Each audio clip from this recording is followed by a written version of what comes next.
Olá, nono ano! Vamos lá para a nossa correção dos exercícios da semana 17. Peguem o livro de vocês, abram na página 189 e vamos lá para a nossa correção juntinhos. Número 1. No primeiro parágrafo do texto, lemos o seguinte questionamento. A vida linguística do futuro está por um fio? Qual é o sentido da expressão estar por um fio nesse contexto? Bom, o significado é estar em perigo. A expressão significa estar em perigo, ok? Vamos para o número 2. Ainda a respeito do questionamento reproduzido na questão anterior, o texto afirma que... Agora vamos ver de acordo com o texto que vocês leram, ok?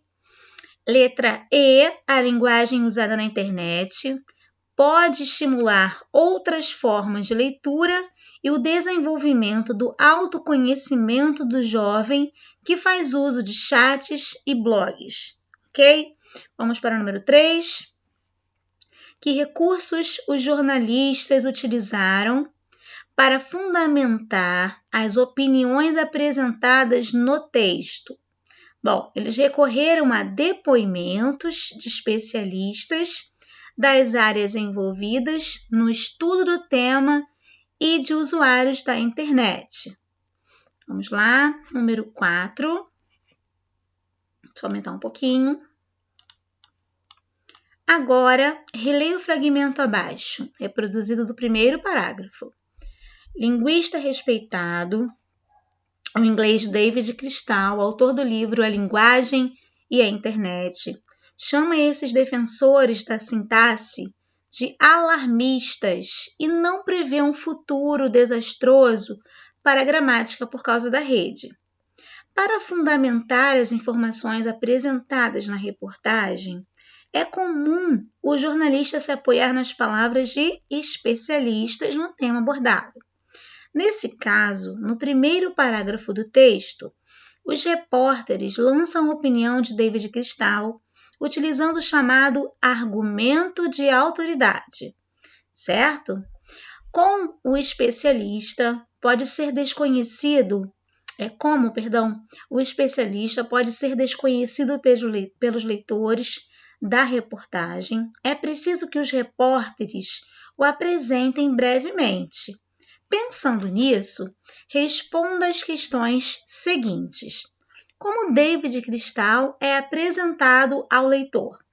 Bom, ele foi apresentado por como um linguista, respeitado, e o autor do livro A Linguagem e a Internet, ok? É para validar esses argumentos que ele utilizou na reportagem. Esses argumentos, para terem fundamentos, é preciso que o leitor tome ciência sobre, digamos que a vida e a pesquisa que envolve esse autor. Ok? Nesse caso aqui, ele deixou isso bem claro, mostrando as obras apresentadas por esse autor e mostrando o quanto ele é respeitado. Letra B. Qual foi a intenção comunicativa dos repórteres ao apresentá-lo dessa forma? A intenção comunicativa foi valorizar a imagem do linguista como uma autoridade, ok? Para validar os seus argumentos, como eu acabei de mencionar.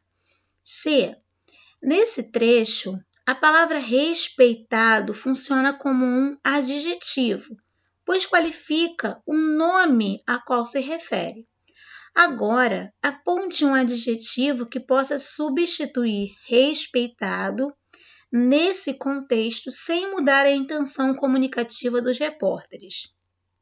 Bom, gente, então aqui como resposta, sugerida pelo livro, entendendo que a intenção comunicativa dos repórteres ao utilizar o adjetivo respeitado foi exaltar o linguista, poderíamos substituí-lo por renomado, influente, prestigiado ou quaisquer outros adjetivos relacionados, sinônimos, a estes, ok?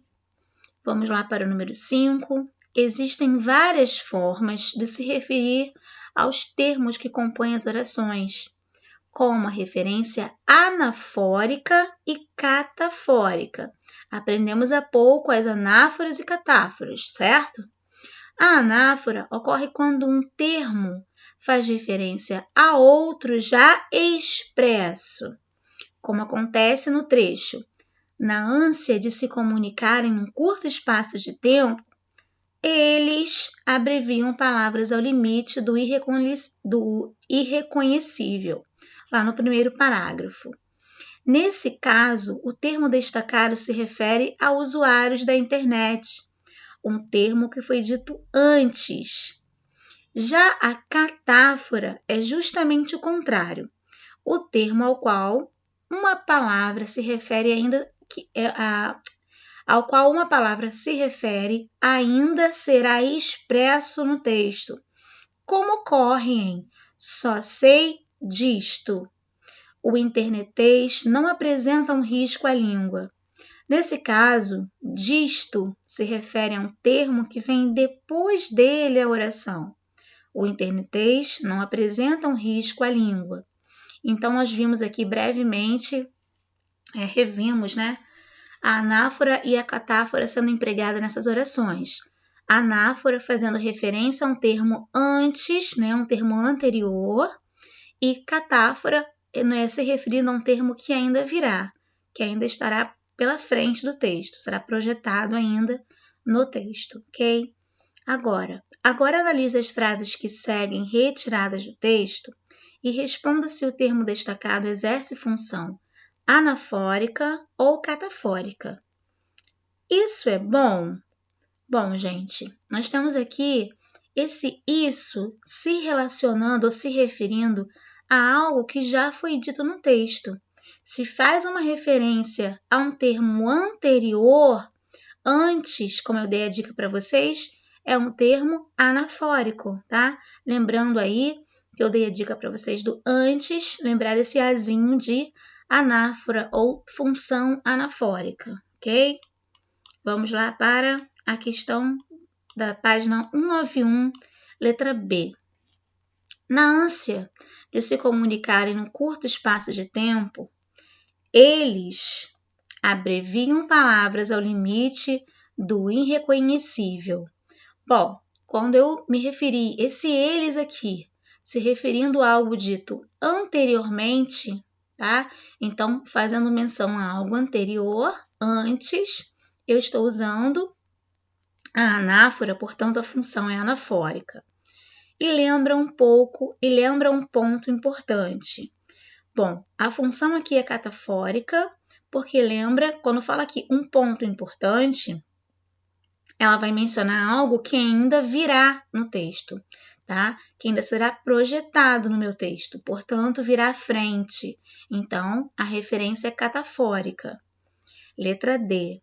E recebendo um diagnóstico, no mínimo preocupante, e aí segue o texto. Bom, esse diagnóstico ainda está sendo projetado à frente, portanto, catafórico.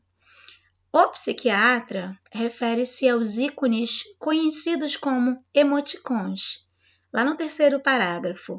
Bom, esse o psiquiatra também faz uma referência a termo anterior, portanto, é função anafórica. É muito importante que vocês voltem ao texto para observar essas referências, tá? Sendo feitas antes ou projetadas a seguir, ok? Letra F. Os adolescentes sabem que ela deve ficar restrita ao ambiente da rede. Então, esse ela aqui faz menção a um termo anterior, ok? Se faz menção a algo dito anteriormente, então, antes, anáfora, função anafórica, ok? Vamos lá para o número 6. Assinale a opção em que está corretamente caracterizada a ideia ou circunstância expressa entre parênteses. Bom, eu tenho aqui várias palavras em negrito, destacadas, e tenho também entre parênteses a ideia expressa por essas expressões aqui que estão mencionadas. A única alternativa que está caracterizada Adequadamente é a letra C, porque ao contrário da fala, esse termo ao contrário se refere a uma oposição, traz uma ideia de oposição. Então, é o único que traz uma referência adequada, ok? Aqui, com carinhas, não expressa tempo, sinceramente, está afirmando, não expressa oposição, que apenas não expressa intensidade, ambiente da rede não expressa obrigatoriedade, ok? Então, a única ideia que está relacionada corretamente é ao contrário, que traz uma ideia de oposição. Vamos para o número 7? Assinale a opção na qual se fez o correto comentário a respeito do verbo ou da locução verbal destacado nas orações seguintes. Vamos lá. O jovem, que até então não apresentava nenhum problema na escola, começa a ter uma avaliação catastrófica dos professores.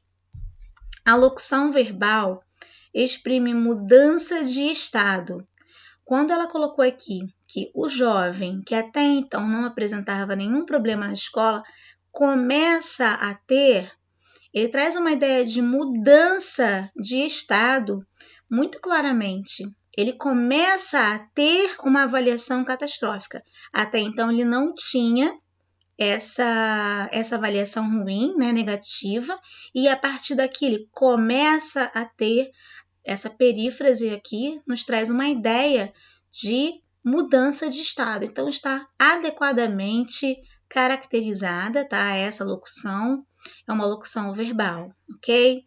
Então, a única opção corretinha é a letra B. Então, é até aqui mesmo, a página 191, né? Que essa semana eu passei para vocês. Espero que vocês tenham entendido, tá? E tenham acertado aí o máximo. Beijão, fiquem com Deus e até a próxima, se Deus quiser. Tchau, tchau, gente!